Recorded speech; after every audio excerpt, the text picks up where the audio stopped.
Hola, un cordial saludo. Estamos en el Tour de Francia 1995 que va a comenzar en la ciudad bretona de Saint-Brieuc. Jalabert se colocaba líder tras el sprint premiado que ganó en el kilómetro 144. Vemos cómo los corredores se aproximaban a la meta. Barcin, Indurain, Rominger y Pantani llegaban prácticamente juntos. El líder del Banesto pasó aquellas etapas sin problemas, relativamente tranquilo y evitando riesgos. La etapa había contado con los habituales intentos de escapada, pero no fructificaron. Más que las escapadas, el verdadero peligro de aquel principio del Tour eran las caídas. Había muchos corredores y muchos nervios, y eso hizo que se fueran al suelo bastantes ciclistas. El italiano Mario Cipollini llegó primero a la meta, seguido muy de cerca por Giovanni Lombardi y Abdul Jabbar. El francés Laurent Jalabert, del equipo 11, era el nuevo líder gracias a los 10 segundos conseguidos en las bonificaciones. El equipo 11 era uno de los favoritos para ganar la tercera etapa del Tour de Francia, una contrarreloj por equipos que se disputó entre las localidades de Mayenne y Alençon, con 67 kilómetros de recorrido. Aquí vemos a los ganadores, el equipo Hewish, que marcaron los mejores cronos intermedios en los kilómetros 22 y 42. Pero aún tenían que llegar los hombres del equipo de la 11. Estos dieron relevos largos, intentando aprovechar el buen momento que atravesaba la mayoría del equipo. Mauri fue el primer corredor en salir, y detrás de él iban Rojas, Zule, Stephen, Broikin, Jalabert, Bruinet, Herminio Díaz Zabala y Otazi. Álvaro Pino quería llegar a la parte final con el mayor número posible de corredores, independientemente del tiempo que perdiesen. Pino no quería perder corredores por fuera de control, y por eso prefirió asegurar que todos terminasen antes de realizar un tiempo aceptable. Aún así, el equipo 11 consiguió el segundo puesto a 35 segundos del equipo Hewish. Los equipos Mapei y MG fueron cuarto y quinto respectivamente. El francés de la 11, Laurent Jalabert, seguía al frente de la clasificación general, seguido de Gotti y Ruiz. Cuarta etapa entre Le Saunier y Le Havre, de 162 kilómetros con 5 puertos de cuarta categoría puntuable. El primer kilómetro de carrera, el belga Rodin del equipo TVM sufrió una aparatosa caída a resultas de la cual sufrió fractura del tabique nasal. Pero aquello no fue todo. A 2 kilómetros para la llegada, el belga Sami Morels pinchó y se fue contra las vallas. Detrás de él se produjo una caída múltiple. Nelsen cayó sobre Morels. Baldato se estrelló contra el suelo y otros también, entre ellos Abdul Jabbar y Laurent Jalabert. El líder, a quien vemos con el dorsal número 61, le costó levantarse, pero cuando reaccionó, el pelotón disputaba ya el sprint. Cipollini del equipo Mercatone, que entró tercero en la fatídica curva, se libró de la caída y acabaría ganando con claridad al imponerse en el sprint al alemán Zabel y al francés Moncassin. El también italiano Ivan Gotti del equipo Hewish se colocó líder debido a la caída sufrida por Laurent Jalabert. Vemos la cara de tristeza e impotencia del corredor francés. Precisamente iba en el grupo delantero para evitar las caídas. Perdió mucho tiempo porque rompió el cuadro de la bicicleta y tuvo que esperar a que le llevaran otra para poder continuar. El nuevo líder del Tour era Gotti. En segundo lugar estaba Ruiz y Mauri era tercero. Miguel Indurain vio que Rominger y Bersin no iban bien y no lo dudó. Mostró la clase que atesora, la inteligencia que tiene.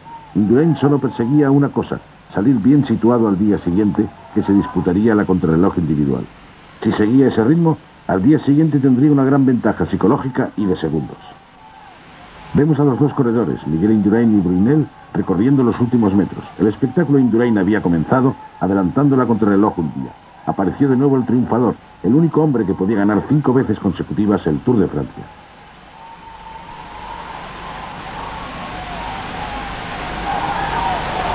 El belga Brunel, del equipo de la 11, se lució en su tierra a costa de Indurain. Vemos a los dos corredores realizando el último esfuerzo.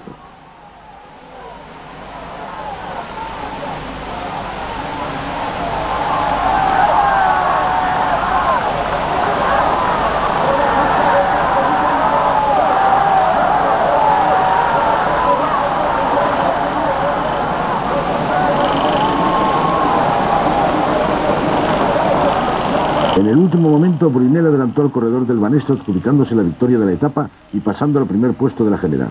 Miguel Indurain era segundo.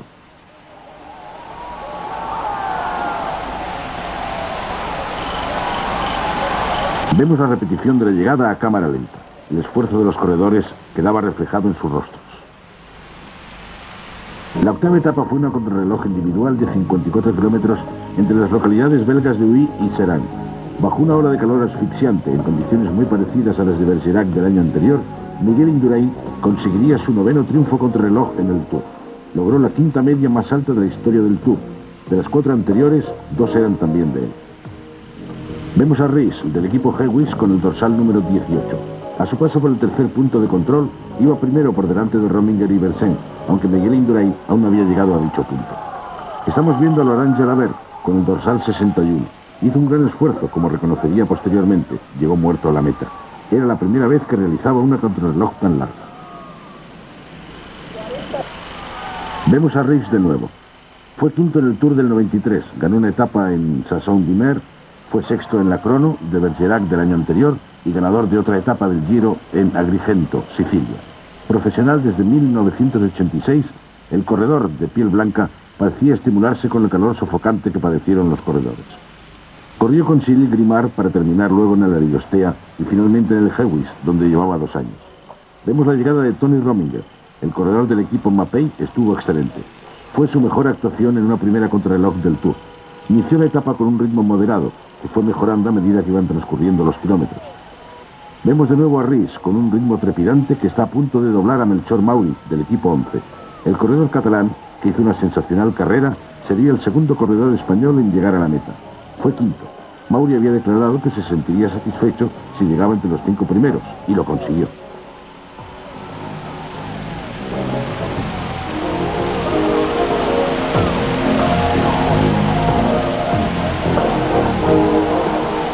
Vemos la llegada de Eugène Bersen, que sería cuarto en la clasificación de la etapa.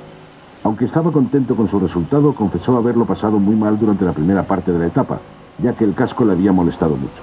A pesar de ello, el corredor del equipo Hewish sería tercero en la general. Vemos de nuevo a Melchor Mauri. El equipo 11 metió a 5 hombres entre los 10 mejores de la etapa y la general: Mauri, Jalabert, Brunel, Breuking y Zule. Todos estuvieron a un buen nivel. Mauri incluso soberbio, pero Zule falló más de la cuenta. Alex Zule, el suizo del equipo 11, solo consiguió quedar 10º en la clasificación de la etapa y 9º en la general a 4 minutos 29 segundos de Miguel Indurain. Aquí le vemos recorriendo los últimos metros que le separaban de la línea de meta.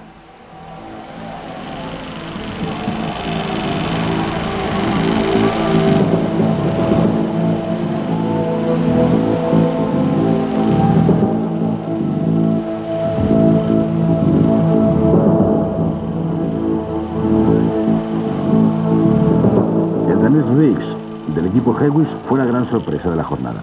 Aunque Miguel Indurain marcó los mejores tiempos intermedios en todas las referencias, en el kilómetro 49, a falta de 5 para la meta, Rhys le sobrepasaba en 5 segundos. Indurain aceleró en ese tramo final para ganar. Rhys se quejó de que nadie le dio referencias de los cronos de Indurain y afirmó que podría haber forzado más y ganar. El corredor danés llegó extenuado. Además del calor y del esfuerzo, el corredor del Hewish durante los últimos 20 kilómetros no pudo beber nada de agua porque se quedó sin ella. A pesar de ello, sería segundo en la clasificación de la etapa y de la general a 23 segundos de Miguel Indurain. El joven corredor estaba en un gran momento de forma y todos sospechábamos que iba a hacer un gran Tour. Podía ser la gran sorpresa.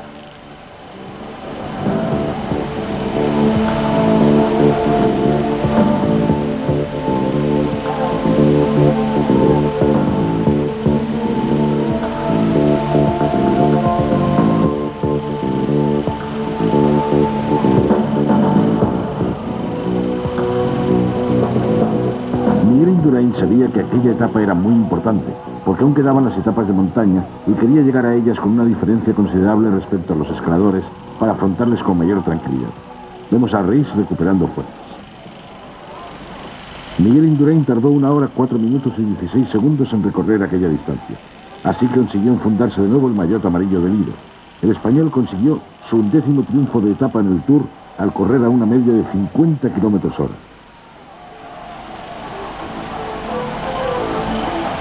Vemos la llegada y a los periodistas que se agolpaban en la meta.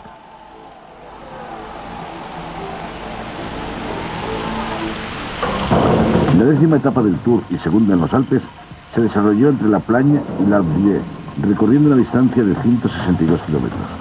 Tras pasar el Col de la Madeleine de 2.000 metros y el Col de la Croix du Fer de 2.067 metros, los corredores ascendieron al temido Albier de 1.860 metros.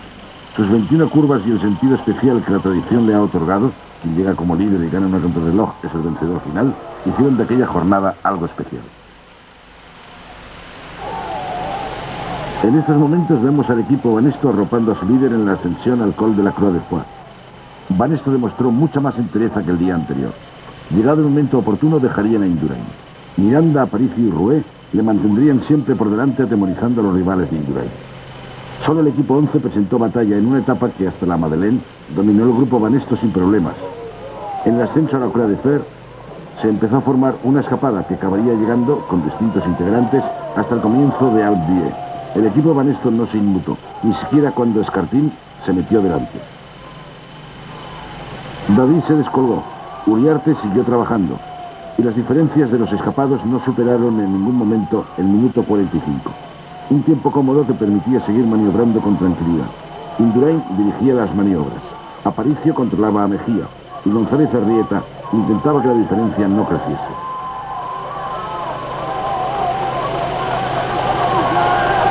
En el grupo de Indurain, e intentando no quedarse descolgado, corría Tony Rominger, que se apoyaba en su compañero de equipo Arsenio González. Vemos al rey de la montaña, Richard Virenque, apoyado por sus compañeros del equipo Festina. Virenque, haciendo honor al maillot que llevaba, fue el primero en cruzar el col de la Croix de Fer.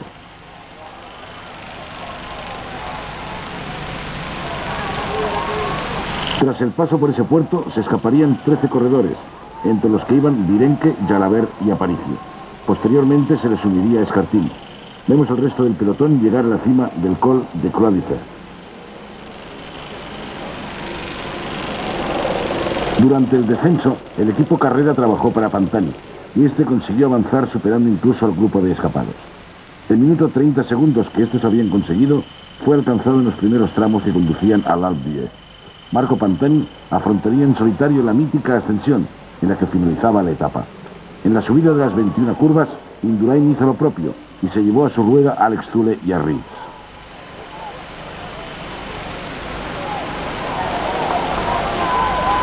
El Tour de Francia había llegado al Alpe d'Huez, que durante mucho tiempo fue llamado la montaña de los holandeses, debido a los triunfos alcanzados allí por corredores como Zoetemelk, Kuiper, Winner, Brooks o Denis. Aunque en los últimos años la presencia de corredores holandeses y de aficionados de aquel país había descendido considerablemente. Podemos ver cómo Marco Pantani está a punto de alcanzar a 3 de los corredores que se habían escapado, entre los que estaban Laurent Jalabert, del equipo 11, vistiendo el maillot verde de la regularidad.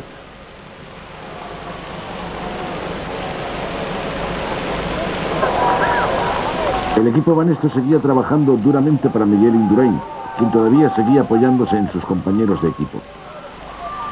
Era prudente, sabía que si intentaba seguir el ritmo de Pantani, un gran escalador que se encontraba en su terreno, posiblemente se rompería. En estos momentos vemos cómo el corredor italiano llega hasta la rueda de Jalabert, les había alcanzado.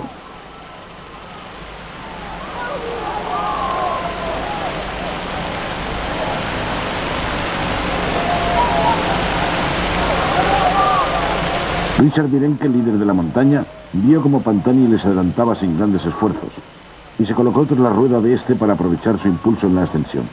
El tercer corredor, Fernando Escartín, el español del equipo Mapei, no quiso quedarse atrás. A pesar del tremendo esfuerzo que realizaron aquellos 3 corredores, no podían evitar el ver cómo el corredor italiano del equipo Carrera se escapaba. Tan solo les quedaba rebasar a un corredor, Gotti, para colocarse líder de la etapa. Solo 2 corredores que han ganado en Alpe d'Huez continuaban en activo, los italianos Gianni Bugno y Roberto Conti, el segundo de los cuales abandonó en las primeras etapas de la carrera. Quizá lo que fuera la montaña de los holandeses debería empezar a llamarse la montaña de los italianos, ya que desde 1990, a excepción del triunfo de Andy Hamsten en el 92, esa etapa fue ganada por corredores italianos, Gianni Bugno en 1990 y 91 y Roberto Conti en 1994. Vemos cómo Pantani está a punto de alcanzar a su compatriota del equipo Hewish, Iván Gotti.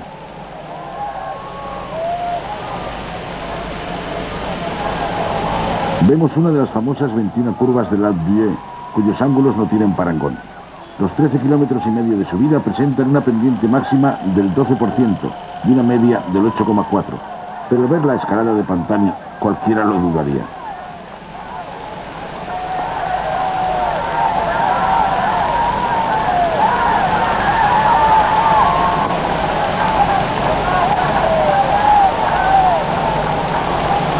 Solo un corredor español ha ganado en la cima del Alpe d'Huez, Fede Echave, en 1987, después de una larga escapada cuando corría con el equipo BH de Javier Milde. El italiano Fausto Coppi fue el primer ganador en aquella cima en el año 1952. Vemos a Miguel Indurain seguido muy de cerca por Alex Zülle, imprimiendo un buen ritmo a la ascensión.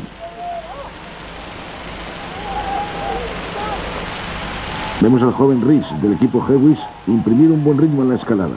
No le costaría gran esfuerzo alcanzar a Virenque, Jalabert y Escartín, que seguían por delante del grupo de Indurain, pero a su vez bastante alejados de Pantani. L'Alpe d'Huez suele terminar con escapadas largas de las que acaba sobreviviendo algún corredor, mientras que los favoritos se lo juegan todo en la ascensión final, ya que para lograr diferencias hay que moverse muy pronto y quienes necesitan hacer esas diferencias están muy controlados, por lo que esperan a la parte final para atacar. En esos kilómetros es muy difícil conseguir grandes diferencias.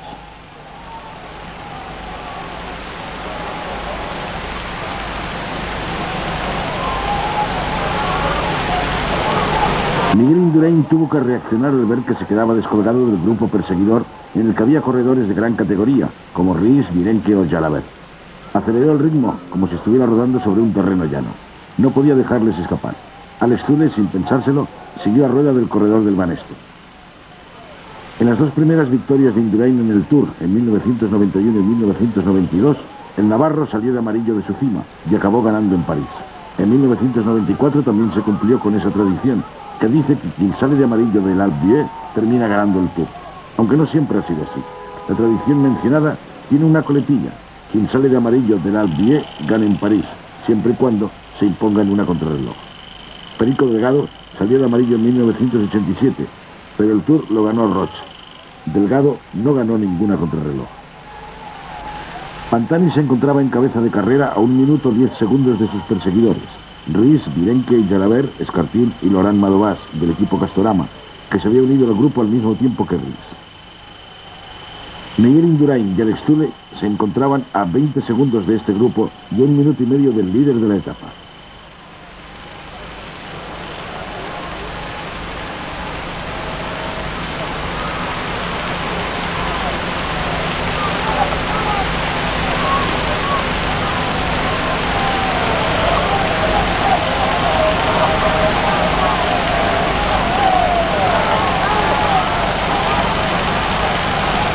Miguel Indurain, tirando de Alex Zülle, no tardaría en alcanzar al grupo perseguidor. El corredor de la 11 rompió los pronósticos de todos aquellos que pensaban que en el Alpe d'Huez iba a reventar después del extraordinario esfuerzo realizado el día anterior en la playa. El suizo no perdió la rueda de Indurain, lo cual fue un gran éxito. Vemos a Marco Pantani a solo 4 kilómetros de la meta, realmente un tremendo esfuerzo que se reflejaba en su rostro.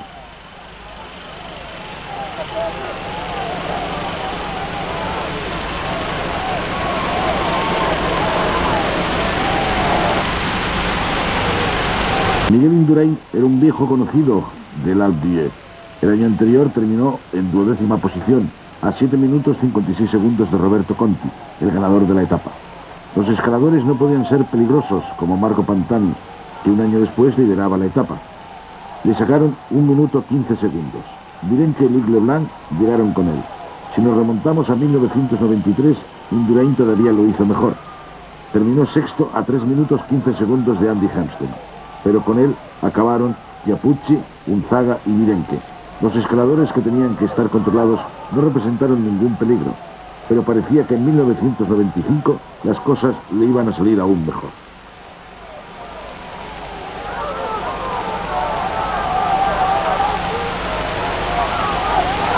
Un elemento muy difícil de controlar en la ascensión al Alpe d'Huez es el público que llena los bordes de la carretera. En los últimos kilómetros solo hay espacio para un corredor y siempre se teme que la integridad de los ciclistas sufra.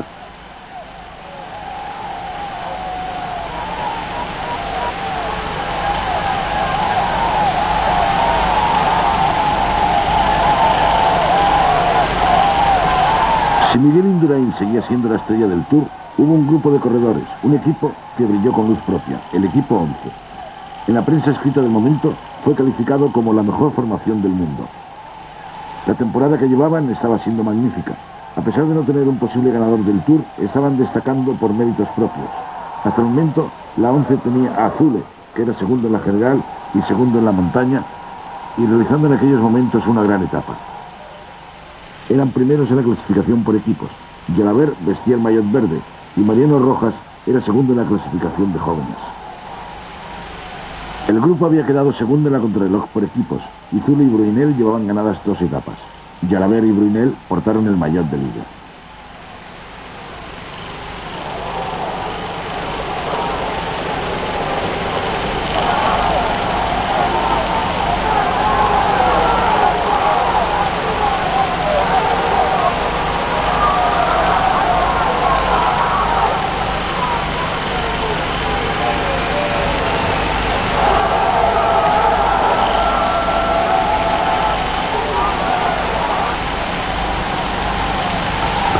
A pesar del tremendo esfuerzo que estaba realizando, Miguel Indurain no conseguía arrancarle segundos a Marco Pantani, que en solitario marchaba triunfal hacia la meta con una diferencia de 1 minuto 32 segundos respecto al grupo perseguidor. El corredor del grupo Carrera, que hasta entonces ocupaba el puesto 11º de la general, a 14 minutos 12 segundos del líder, sabía que aunque no consiguiera aventajar a Indurain, podía ascender muchos puestos en la clasificación general.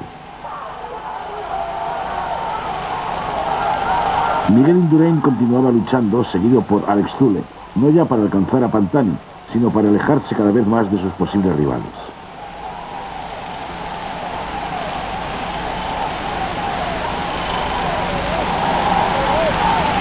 Vemos a Pantani pasar bajo la pancarta que indicaba los 2 últimos kilómetros de recorrido.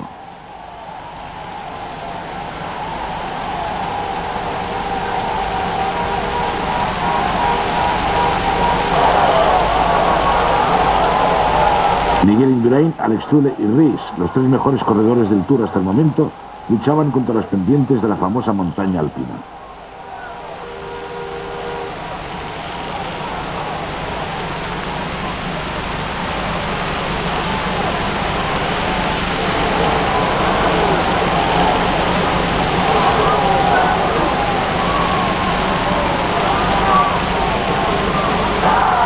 Ries, Zule e Indurain. Ahí les tienen. 3 grandes corredores marchando infatigables hacia la meta. Nadie sabía cómo la dureza de las ascensiones en los Alpes afectaría a los corredores que aún debían superar las etapas de los Pirineos. Normalmente, estos eran abordados antes que los Alpes. Por eso se creía que quien fuera líder en los Alpes ganaba el Tour. Nadie sabía lo que les esperaba en la frontera con España.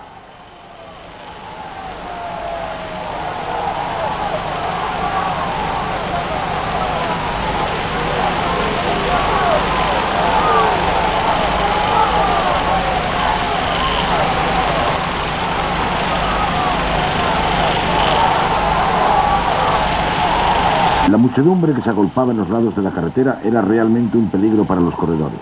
Marco Pantani tuvo que reducir la marcha de un modo forzoso, ya que al pasar por la pancarta que señalaba el último kilómetro, el coche que le precedía frenó bruscamente por culpa del público que ocupaba la carretera. Los espectadores deberían ser conscientes de lo peligroso que ello supone.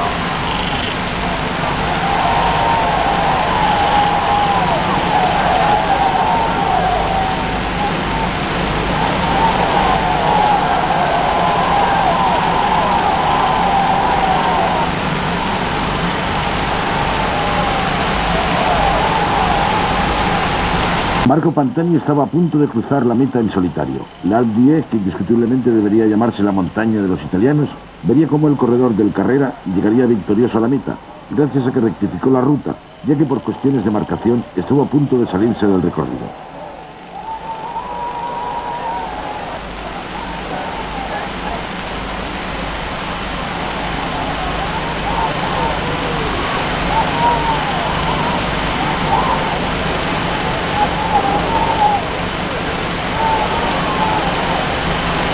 Marco Pantani, nuevo vencedor de la etapa del Alpe d'Huez, quizá la más dura del Tour, alzó los brazos victorioso. Fue una magnífica etapa para el italiano. Su tiempo, 5 horas 13 minutos 14 segundos. Vemos a los 3 corredores que formaban el grupo perseguidor y que pasarían a ocupar los 3 primeros puestos de la clasificación general. El maillot amarillo, Miguel Indurain, el corredor de la 11, Alex Zülle, y el corredor del equipo Hedwig Ries.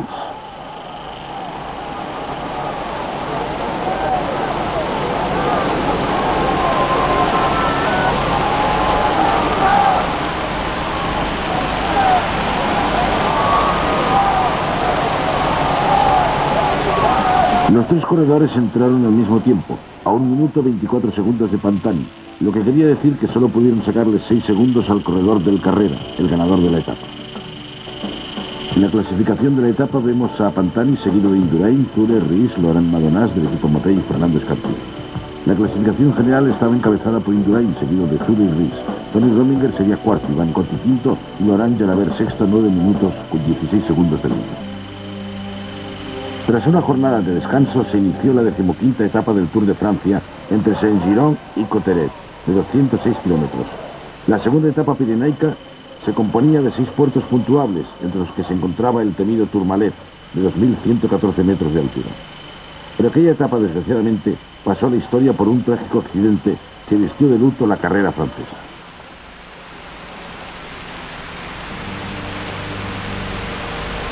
A las 11:31 minutos de la mañana, la emisora Radio Tour informó de un accidente en el descenso del Col d'Astè en los Pirineos. Cayeron 6 corredores. Uno de ellos, Dante Retze de Lacchi, cayó desde una altura de 203 metros, pero solo sufrió heridas leves. Fabio Casatelli no fue tan afortunado. Las graves heridas le dejaron inconsciente sobre la carretera. Fue atendido inmediatamente por los médicos de la carrera y seguidamente fue evacuado en helicóptero al hospital. Durante el traslado sufrió una serie de ataques cardíacos, pero en todos ellos los doctores le salvaron.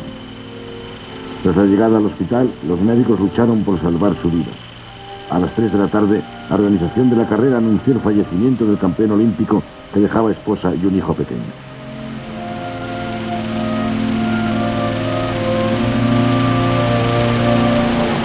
El terrible accidente sucedió en el kilómetro 34 de la etapa, al final del pelotón, y la gran mayoría de los corredores no se enteró de lo ocurrido hasta que llegaron a la meta.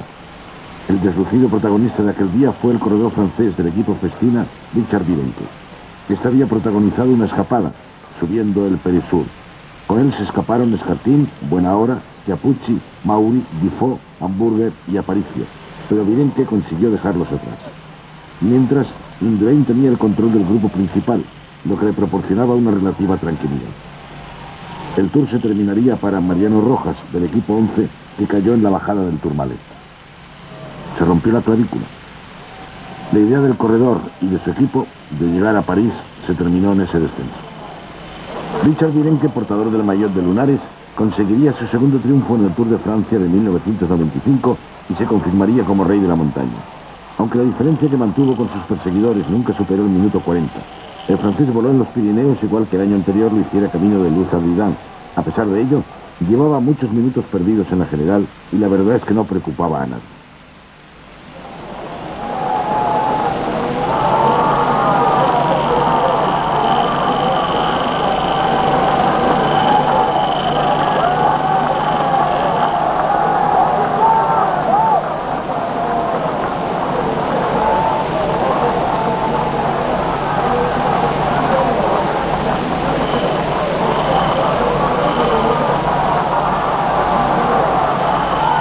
El segundo clasificado fue Claudio Chiappucci, del equipo Carrera, que entró a 1 minuto 17 segundos, y tras él, el corredor del equipo Kelme, Hernán Buenahora. Escartín, del equipo Mapei, fue cuarto, y Ries llegó quinto a 2 minutos 29 segundos. Tras él, nuestro Miguel Indurain, que seguía conservando el maillot amarillo, casi al mismo tiempo Alex Zülle, que se había convertido en la sombra del Navarro. El premio a la regularidad, Laurent Jalabert, entró en 10º lugar, a 4 minutos 32 segundos de Virenque.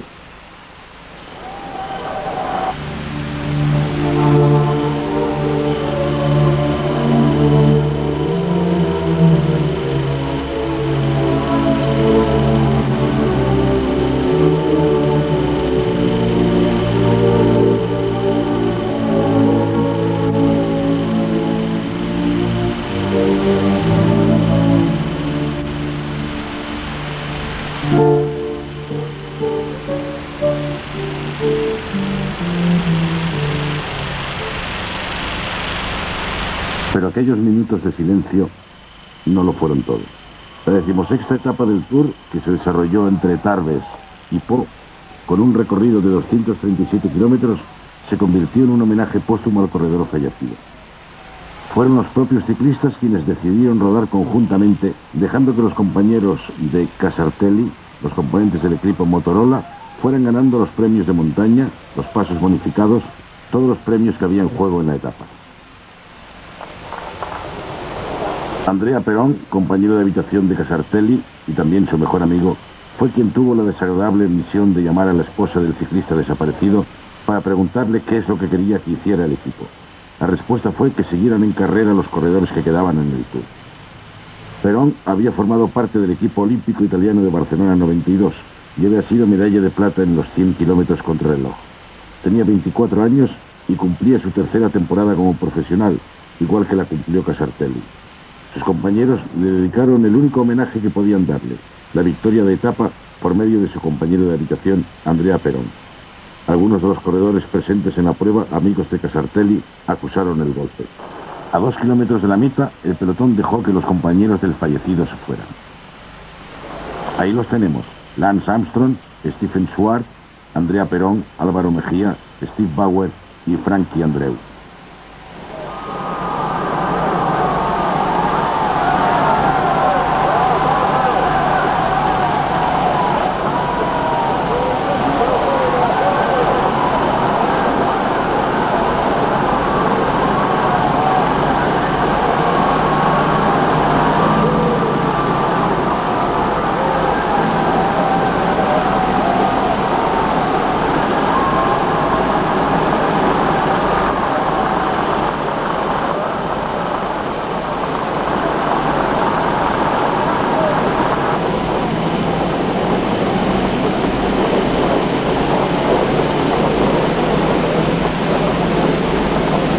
Al acercarse a la meta, se colocaron a lo ancho de la calzada para entrar todos juntos: Andreu, Mejía, Bauer, Perón, Schwartz y Armstrong.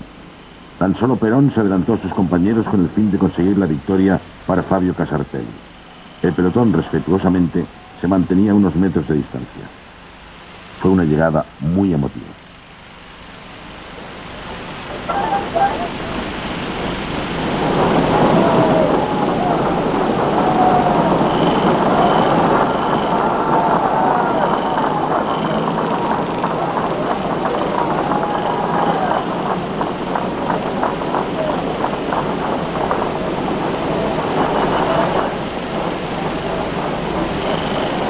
Pero la carrera continuaba. La 17ª etapa del Tour se disputó entre Pau y Burdeos, con 246 kilómetros de recorrido. Solo hubo 2 puertos de cuarta categoría situados en los primeros kilómetros. La ciudad de Burdeos acogería al Tour por 74ª vez. El último vencedor en aquella ciudad fue Abdul-Jabbarov. Laurent Jalabert, del equipo 11, continuaba siendo líder en la clasificación de la regularidad, con 272 puntos. El segundo era Abdul-Jabbarov, con 202, y tercero, Miguel Indurain, con 164 puntos. Se atravesaron las landas bajo un sol abrasador. Si al esfuerzo propio de la carrera unimos el trágico accidente de Casartelli, puede explicarse la forma en que se estaba corriendo. Con casi 45 grados de temperatura, no había forma de que prosperara algún intento de escapada. La carretera se convirtió en un infierno. La ingestión de líquidos terminó por hinchar muchos estómagos y dejar las piernas sin fuerzas. Estamos viendo una de las escapadas de la etapa. La protagonizan 2 corredores del equipo MG a pocos kilómetros de la llegada.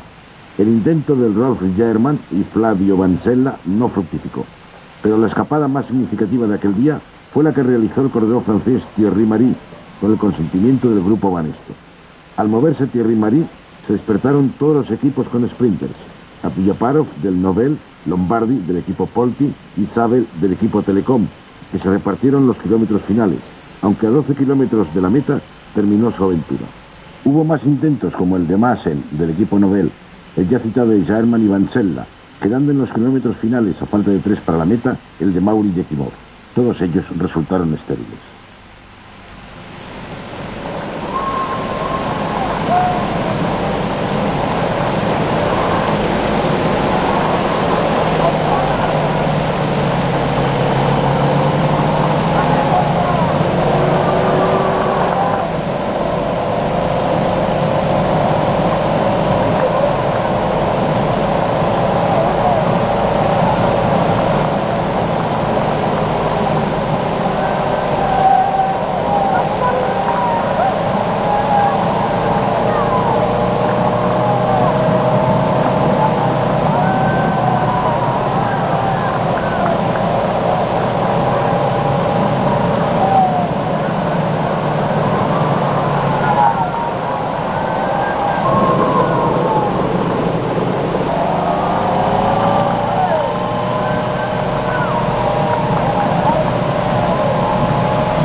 pelotón, otra vez unificado, llegaría a la meta de forma compacta. Los corredores se disputarían la victoria al sprint. Entre los que encabezaban aquel grupo desbocado se encontraba el corredor alemán Erik Zabel, que se impondría a la dura competencia de Abdullaparov y a la de su compañero de equipo, el italiano Stefano Colaggio, que entró tercero. Zabel estaba haciéndose un hueco entre los mejores del mundo. Aquella fue su segunda victoria en la prueba tras el triunfo conseguido en Charleroi. Miguel Indurain mantuvo sin problemas su maillot amarillo.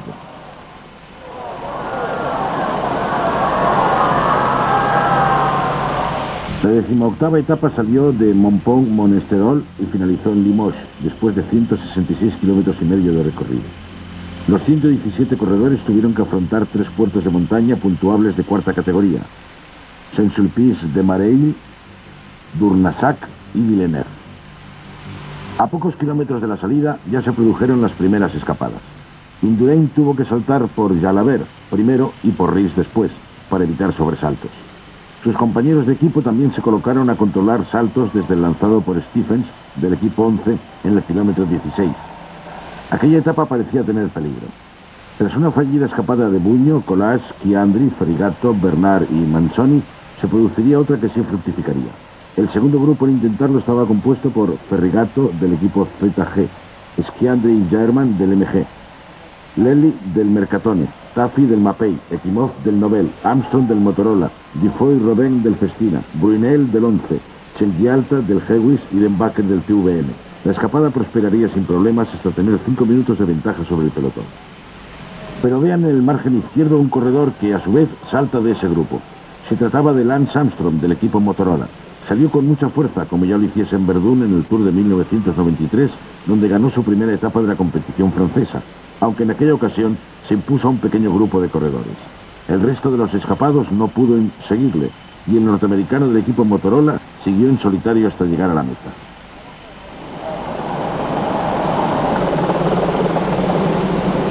Lo hizo en busca de un triunfo que no admite dudas, ganando la carrera a base de esfuerzo, una victoria que Motorola necesitaba tras lo sucedido en aquel Tour.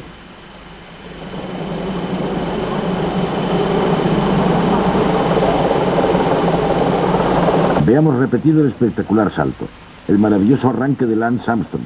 Los demás corredores ven impotentes cómo el americano sale disparado en busca del triunfo.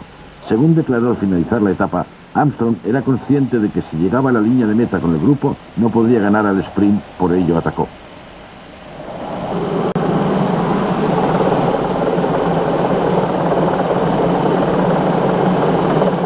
El que fuera campeón del mundo en Oslo llegaría a la meta con una ventaja de 33 segundos. Aquella vez no habría concesiones, el equipo Motorola ganaría por méritos propios.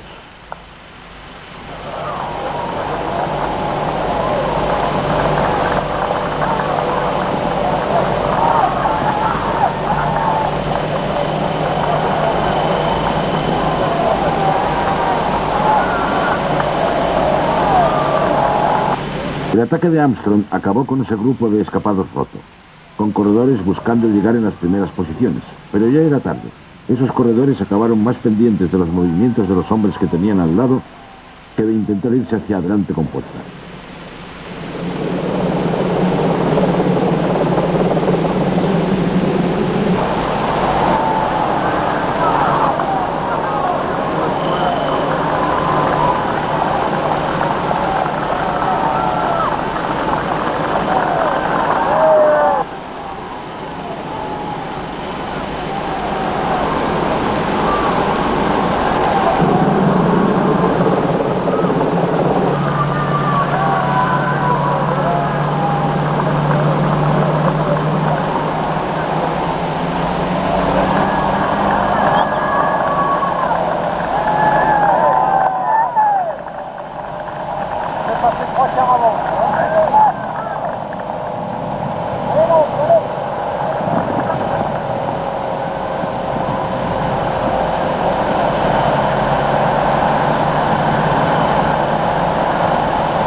Vemos a Andrea Taffi del equipo Mapei luchando en esos últimos kilómetros bajo un sol abrasador y una temperatura de 45 grados.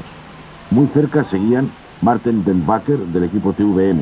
Ambos salieron del grupo de escapados en busca de Lance Armstrong. A todo esto Miguel Indurain seguía tranquilo. Tenía controlados a los hombres que podían ocasionarle problemas. Un año más, el corredor navarro tenía casi asegurado el triunfo en París, aunque él siempre se mostró prudente. Su más duro rival era Alex Zülle, que se encontraba a 2 minutos 46 segundos en la general. Ries, más alejado, era el tercero a unos 5 minutos del líder.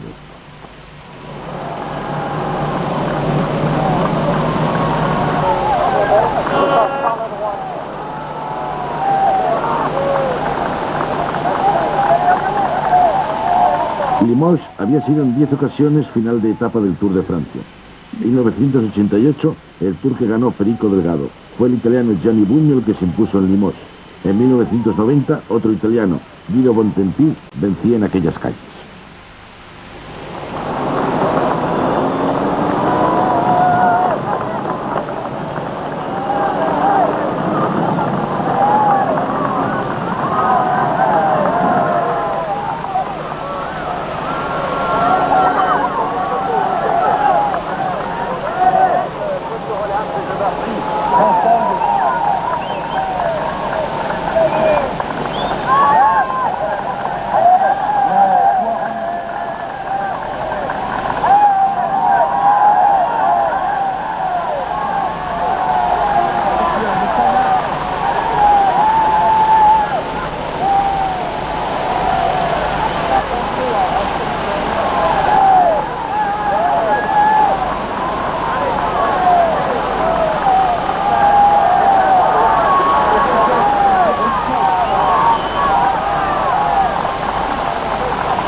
En los últimos metros antes de llegar a la meta, Lance Armstrong miró hacia atrás un par de veces.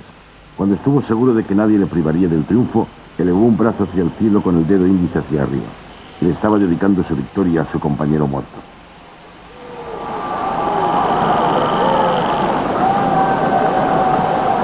Luego levantó el otro brazo. Entró con los brazos en alto y besando hacia el firmamento. Motorola le regalaba otro triunfo a Casartelli, pero este ganado a base de coraje, de poner en la carretera algo más que la clase, que la fuerza.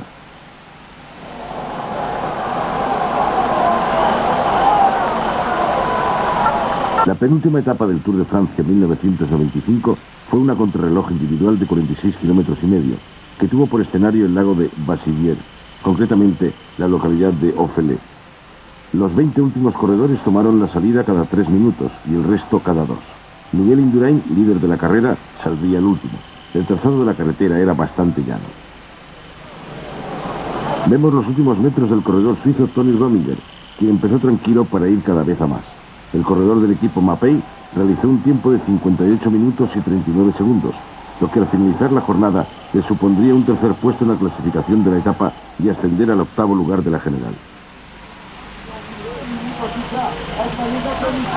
Vemos la salida del maillot verde, el corredor del equipo 11, Laurent Jalabert, que indiscutiblemente conseguiría el premio de la regularidad. Hasta el momento llevaba acumulados 309 puntos. Ries, el corredor danés del equipo Hewis, sería el único que se pondría a menos de 1 minuto de Miguel Indurain.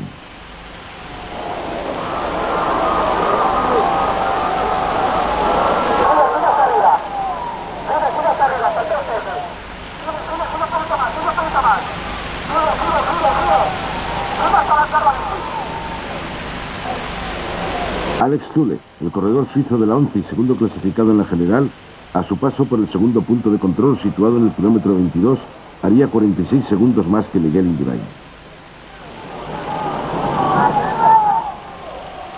El corredor navarro, que haría una media de casi 48 kilómetros y medio por hora, ya marcaba el mejor crono en el kilómetro 10, primer punto de control. Solo Ries se le acercó en 10 segundos, y que en el kilómetro 22, segundo punto de control, la diferencia pasaría a ser de 27 segundos. Laurent Jalabert, que en el primer punto de control pasó unos 20 segundos de Miguel Indurain, en el kilómetro 22 ya sería 1 minuto el que perdería en relación al corredor del Banesto.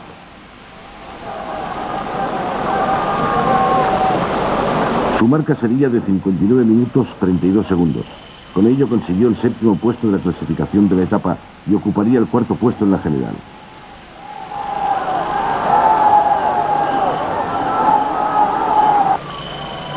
Vemos a Rhys atravesando la pancarta que anunciaba el último kilómetro de la etapa. En el tercer punto de control, situado en el kilómetro 33,5, el corredor danés había mantenido el ritmo estableciendo una diferencia con Indurain de 29 segundos, siempre a posteriori, por supuesto. El corredor de la 11, Alex Zülle, fue perdiendo segundos en relación al líder. En el segundo punto de control le separaban 46 segundos y en el tercero la diferencia sería de 1 minuto 10 segundos. Vemos los últimos metros de Rhys, quien ocuparía el segundo puesto en la clasificación de la etapa, consiguiendo una marca de 58 minutos 22 segundos, 48 segundos más de los que conseguiría Indurain. El maillot amarillo no concedió ninguna oportunidad a sus rivales. Corrió sobre una bicicleta normal, una cabra sin ningún tipo de ruedas especiales, con manillar de triatleta. Consiguió los mejores registros en todos los tiempos intermedios. Vemos los últimos metros de Alex Zülle, que realizaría un tiempo de 59 minutos 23 segundos. Se colocaría sexto en la clasificación de la etapa a 1 minuto y 49 segundos de Indurain. Seguiría conservando su segundo puesto en la general a 4 minutos 35 segundos del líder.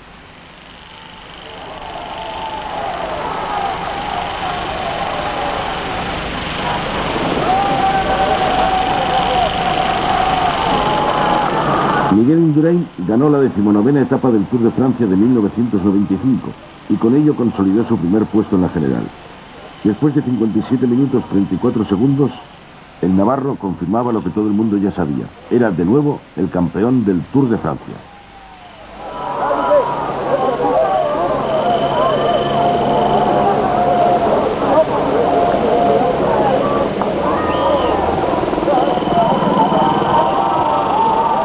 Los corredores llegaron todos juntos a los Campos Elíseos.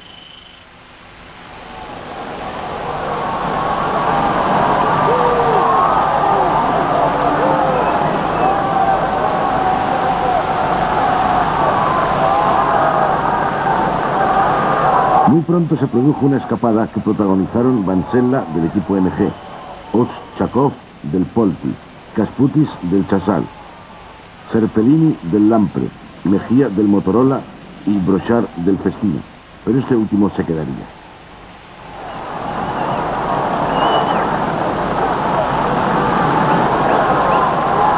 Miguel Indurain se mantuvo desde la entrada en los Campos Elíseos en los últimos lugares del grupo, sin correr riesgos junto a algunos compañeros de equipo.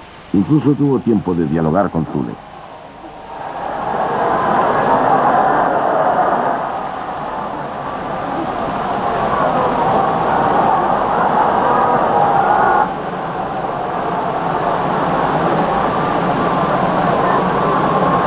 Los relevos funcionaron y esa escapada llegó a tener medio minuto, suficiente para que solo lo escogiesen a 700 metros de la meta con el impulso final del equipo Polti.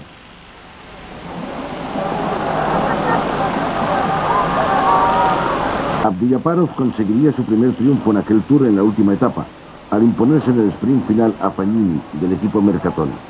En el último suspiro del Tour, el que fuera maillot verde de los años 1991, 93 y 94, consiguió su 8º triunfo en la carrera francesa. Abduljaparov ya había vencido los Campos Elíseos en 1993. Miguel Indurain entró a formar parte del club de los 4 más prestigiosos del mundo del ciclismo. Junto a Anquetil, Merckx e Hinault, era el único corredor que había ganado 5 Tours de Francia, pero el navarro sería el primero en hacerlo de manera consecutiva. 3 españoles finalizaron entre los 10 primeros, además de Miguel Indurain. Melchor Mauri del equipo 11 y Fernando Escartín del Mapei realizaron una carrera estupenda, consiguiendo el 6º y 7º puesto en la general respectivamente. Vemos repetida a cámara lenta la última llegada del Tour de 1995.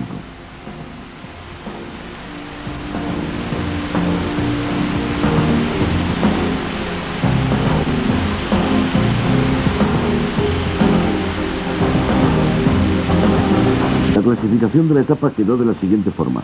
Abduljaparov fue primero, seguido de Gian Matteo Fagnini y Giovanni Lombardi. Laurent Jalabert fue cuarto, Maxi Andri quinto y Eric Sabel sexto.